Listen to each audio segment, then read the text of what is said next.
you make it isn't the best motto when it comes to sex.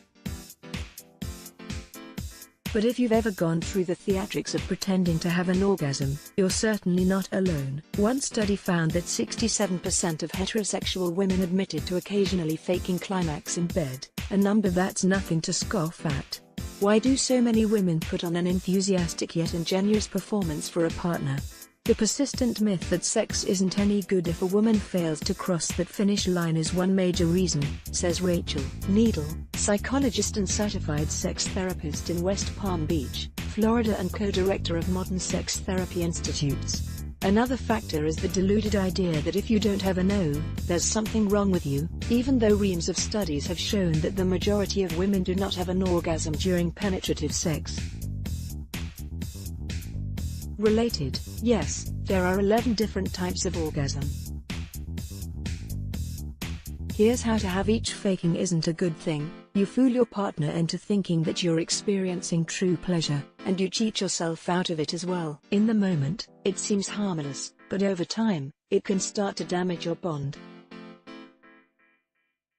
Since it's so common and controversial, we decided to take a deeper dive into why so many women do it, how it affects relationships, plus easy ways to turn things around so you get the authentic orgasms you deserve. All the reasons women fake orgasm. Pretending to climax can be a simple way to get sex over with.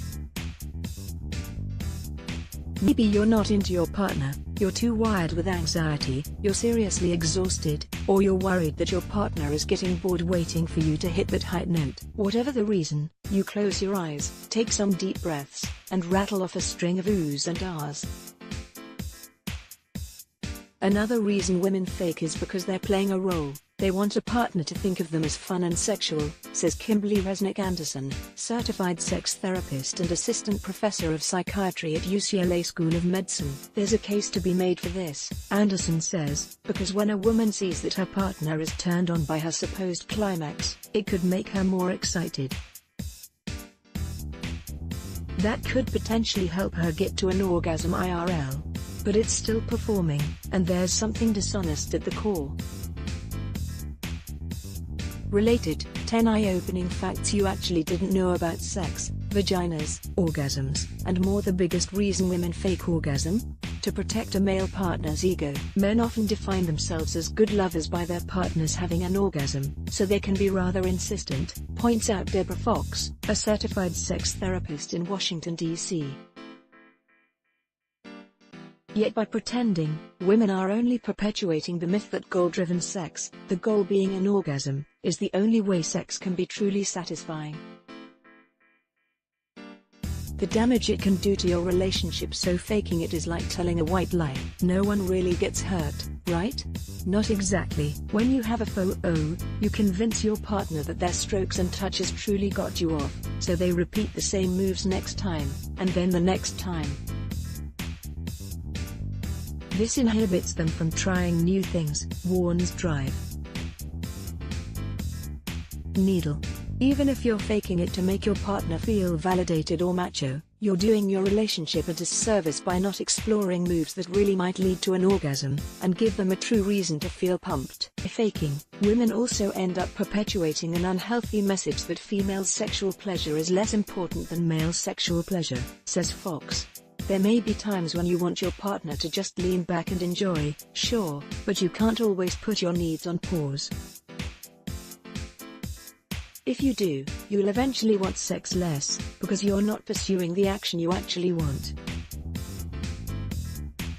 Faking a no also tricks your partner into thinking that women always climax via penetration, which, as we said earlier, just isn't true. Related, we asked 8 women what an orgasm feels like to them. Here's what they told us: how to come clean and have genuinely awesome orgasms. The first thing to do is realize that there's no way around a potentially awkward conversation.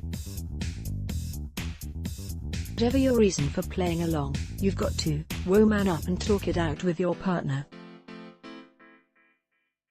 Approach it from a neutral place, and frame things in a positive, direct, yet gentle way, that you want to have more, better, deeper orgasms, and you have a few sexy ideas you want to try out with them to make it happen. Uncomfortable, sure, at first.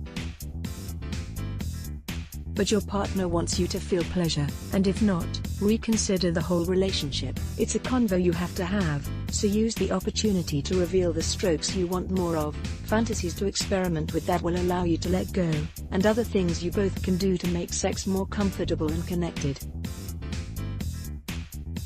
8 out of 10 women aren't able to climax from penile-vaginal penetration, according to research, so consider taking intercourse off the table and suggest sex that's more hands-on, or oral sex, or sex involving toys like a vibrator. Clitoral stimulation and different types of touch are definite orgasm triggers, and they keep your partner a part of the action. Related, these are the moves that really make women orgasm, according to science, and don't forget, you can still rock the sheets and feel sexually satisfied without even having an orgasm. If it's just not happening for whatever reason, it's fine to say, "Let's take a break," or "I'd like to stop," without having to justify it any further, says Brandy Engler, Doctor of Psychology, author of The Women on My Couch, The Men on My Couch. Allow yourself to let go of the pressure and just forget about the orgasm. Enjoy the sensations and focus on being in the moment, the connection, and the pleasure.